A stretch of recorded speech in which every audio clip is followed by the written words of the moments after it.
Warahmatullahi wabarakatuh.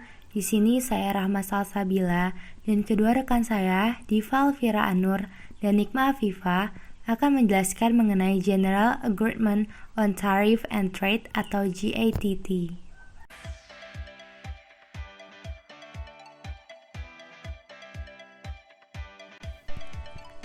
Latar belakang terbentuknya GATT yaitu pertama, meningkatnya kompleksitas perdagangan dan sistem moneter internasional yang memunculkan tantangan baru pada sistem perdagangan dunia.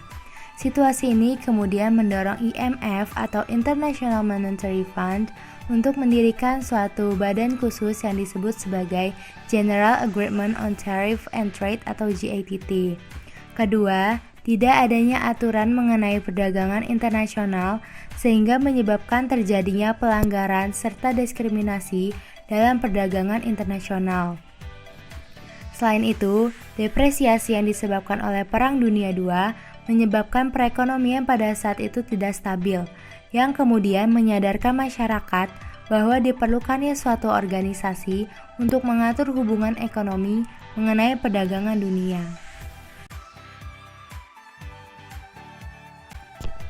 Tujuan pembentukan GATT adalah untuk menciptakan liberalisme perdagangan, yaitu konsep ekonomi yang mengacu kepada proses penjualan produk antara negara tanpa dikenai pajak ekspor-impor atau hambatan perdagangan lainnya. Selain itu, ada pula 4 tujuan penting dari GATT. Yang pertama, meningkatkan taraf hidup umat manusia. Yang kedua, meningkatkan kesempatan kerja.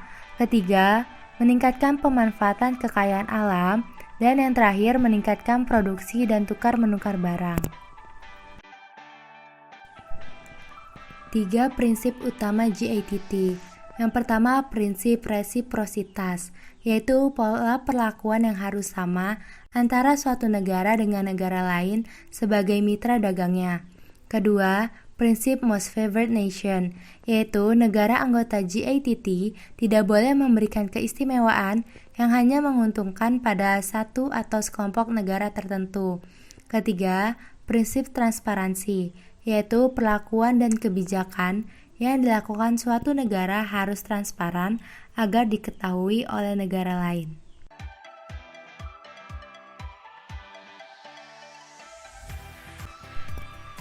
Selain 3 prinsip utama dari GATT, ada pula 3 prinsip lainnya, yaitu perlindungan melalui tarif, di mana memperkenankan tindakan proteksi terhadap industri domestik melalui tarif dan tidak melalui upaya perdagangan lainnya. Lalu ada national treatment, di mana negara anggota diwajibkan memberikan perlakuan yang sama atas barang-barang impor dan lokal, setidaknya setelah barang impor memasuki pasar domestik. Dan larangan rekonstruksi kuantitatif, di mana melarang adanya pembatasan kuantitatif terhadap ekspor-impor dalam bentuk apapun.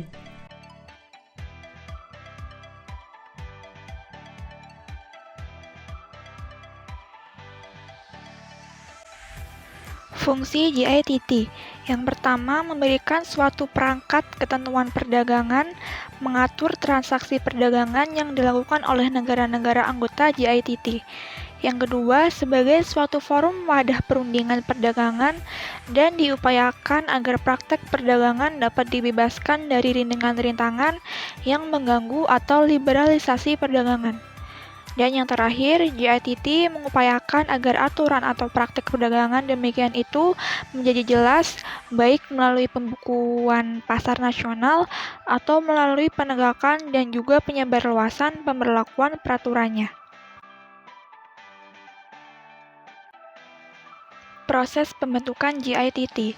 GATT adalah sebuah perjanjian multilateral yang mengatur perjanjian umum tentang tarif dan perdagangan yang didirikan pada tahun 1948 di Jenewa, Swiss. Pada waktu didirikan, GATT beranggotakan 23 negara dan hanya didukung oleh negara-negara maju, yang cenderung pro terhadap kapitalisme perdagangan bebas, sementara mayoritas negara berkembang beroposisi terhadapnya. JITT mulai efektif pada 1 Januari 1948 dan pada saat sidang terakhir di Marrakesh, Maroko, tanggal 5 April 1994, jumlah negara penandatangan perjanjian pun bertambah menjadi 115 negara. 23 anggota pertama JITT. Ada Australia, Belgia, Brazil, Burma, Kanada, Ceylon, Chili, Cina, Kuba, Cekoslowakia, Prancis, India, Lebanon, Luxembourg, Belanda, Selandia Baru, Norway, Pakistan, Rhodesia Selatan, Suriah, Afrika Selatan, Inggris Raya, dan Amerika Serikat. Keberhasilan dan kelemahan JITT. Keberhasilan JITT. Yang pertama, JITT berhasil menetapkan mekanisme umum penyelesaian konflik perdagangan. Yang kedua, JITT mampu memberikan kerangka perundingan bagi perdagangan di sektor jasa yang sebelumnya menjadi persoalan di antara negara maju maupun negara berkembang. Yang ketiga, JITT berhasil menjembatani perbedaan di kalangan anggotanya dalam penetapan standar internasional bagi suatu produk. Dan yang terakhir, JITT berhasil memperluas akses pasar di dalam perdagangan internasional yang juga melibatkan negara berkembang. Selanjutnya, ada kegagalan JITT. Yang pertama disebabkan pemberlakuan peraturan bersifat profesional sehingga rentan pelanggaran. Yang kedua, ambiguitas dalam mendefinisikan kekuasaan negara sehingga sulit memaksa negara lain untuk mematuhi peraturan di mana mereka tidak turut merumuskan peraturan itu. Ketiga, ketidakjelasan dalam pemberian pengecualian bagi beberapa negara anggota untuk tidak mematuhi ketentuan tertentu. Keempat, status legal JITT tidak jelas sebagai organisasi, rezim, atau sekedar persepakatan. Yang kelima, kelemahan dalam pemberian sanksi terhadap pelanggaran ketentuan yang kurang memiliki dasar hukum. Yang terakhir, tidak adanya struktur kelembagaan yang jelas sehingga efektivitas penanganan berbagai persoalan mendesak menjadi tidak optimal. Selanjutnya adalah perubahan JITT menjadi WTO. Perubahan ini terjadi karena kegagalan-kegagalan yang dialami oleh JITT. Semua berawal pada bulan Desember 1991. Dalam perundingan Uruguay yang dipimpin Direktur Jenderal JITT, Arthur Denkel, menyusun rancangan tentatif untuk menggantikan JITT. Penggantinya dikenal dengan nama MTO, Multilateral Trade Organization. Bulan Desember 1993, rancangan itu lebih dimantapkan lagi dan hasilnya diperkenalkan dengan nama WTO, World Trade Organization. Baru pada 1 Januari 1995, WTO secara resmi menggantikan JITT.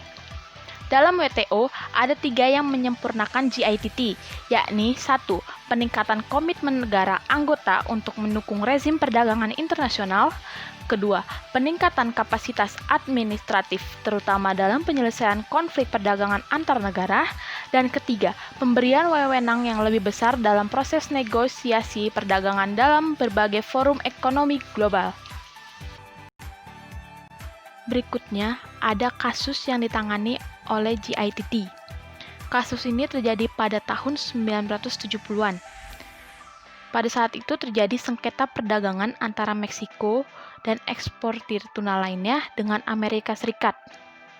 Kasus ini dikenal sebagai Tuna Dolphin 1, Tuna Dolphin 2, dan US Tuna 2 dalam kurung Meksiko.